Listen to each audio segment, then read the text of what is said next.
Okay, meron naman tayo ditong unit mga kamaster. Bago to, kinumpre nito, maingay kasi wala kasi yung vibration niya. Kasi yung fan blade, yung blower niya mga kamaster, ano na naman siya, disalign. Bago yung unit, ewan ko na nangyari sa mga unit na to.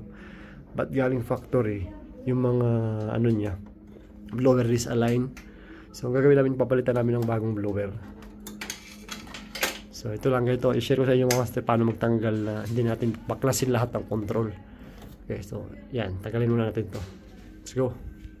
Yan, may mga screw na mga master dito, bali 4 dito sa taas, tapos 2 dito sa baba. Yan, sinsorihan nyo lang to, iangat ko lang to, labas nyo lang, tapos yung sakit, tanggalin nyo lang. Tapos may mga clip dyan sa taas. Yan, unahin nyo muna pagtanggal sa taas yung mga clip. Kung natanggal nyo na yun, baklas nyo na agad to, yung buong cover. Yan, tanggal na yung mga clip sa taas. So, pwede natin hilain palabas. Medyo matigas lang ito sa may bandang gitna kasi may mga clip yan. Pero hilain nyo lang, matanggal yun agad yan. Yan. Okay, so after natin natanggal yung cover, yan, may 2 screw dyan, gilid, para maangat natin to. Tapos, yung screw dyan sa loob, yan, tanggalin lang natin yung isa. Tapos, di natin kailangan tanggalin yung control. Dukutin lang natin yung, kasi yung ano kasi nito, yung screw sa blower, wala dito sa loob. Yan, katulad dito, itong mga model na to, walang screw dito to, hindi katulad sa iba. Mas madali yun kung nandito yung screw, nandito sa loob. So, share ko sa inyo na, para hindi nyo na kailangan tanggalin to, hindi nyo na kailangan tanggalin para hindi na kayo matagalan. Ang gagawin natin mga master, tanggalin na itong screw, tapos iangat lang natin to. Tanggalin natin yung screw dito konti. Para maangat natin to, susuksok na lang natin yung star screw natin. Okay, so after natin matanggal yung screw dito mga master, tanggal na yung screw dito para may angat natin to konti. Yan, inangat natin to mga master. Kung makita nyo na sa ilalim yung screw ng blower. Yan, yan, nakita nyo yan. Yan, dudukutin lang natin to. Dito lang natin ipadaan. Yan, dukutin lang natin. Yan mga master, kita nyo yan. Pinasok ko yung star screw. Ikot natin, tanggal natin yung screw. Yan. Yan, maluwag na yun. So, hilain na natin to palabas dito. Dito natin ipadaan sa kabila. Sige. Sabay hila. Tanggalin mo na yung mga lock doon. Yan. Yung bushing niya. Tapos sabay hila na palabas yan. Yan, sige. Yan, hila yung mga master. Yan, tanggal na. Yan, wala. So yun lang, hindi nyo na kailangan tanggalin to lahat. Kasi mas matagal ang trabaho eh. Para mabilis lang, tanggalin nyo lang yung mga screw dito at saka ito. Tapos yan nyo lang. Pasukan nyo lang ng star screw dito. Suksukan nyo. Kailangan nyo lang mahabang star screw para maabot yung screw ng blower. So ito, palitan natin ng...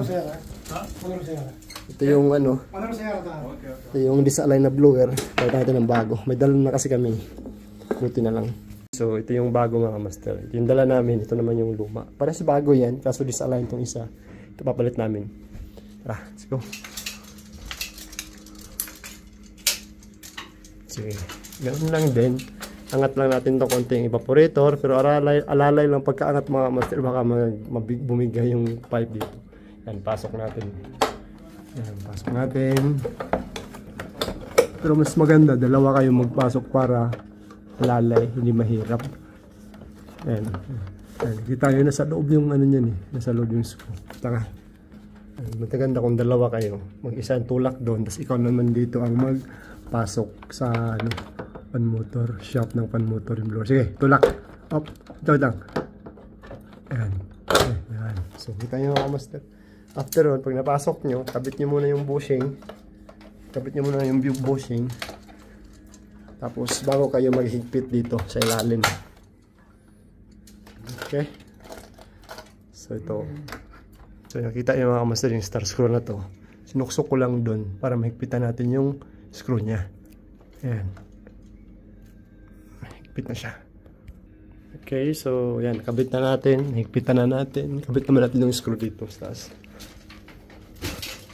Ayan, kabit natin yung screw. Okay, so balik natin yung screw dito. Yan, balik natin. Tapos lagyan natin yung screw ulit dito. Tsaka dito din sa kabila. So, check natin kung disalign ba siya. Okay, so kabit na natin yung cover niya. Na matisting na natin kung magbabibrate pa ba or hindi na. Pasok nyo lang dito yung sensor niya. Tapos, yun lang. Pok-pok lang. Tapos, pag kumapit yung mga clip, goods. Yan. Okay, so una natin mga kamaster. Yan. Observe natin kung nagbabibrate pa ba siya or hindi na. Yan, naka-andar na yan eh. Yan. Ayun, so kanina kasi nanginig to eh. Ngayon wala na eh. So, goods nito. Wala lang ginig. Yun na mga kamaster, sinare ko lang. Kung style na technique para mabilis magtanggal ng blower na hindi na kailangan tanggalin yung control. So yun lang. Thank you for watching at time.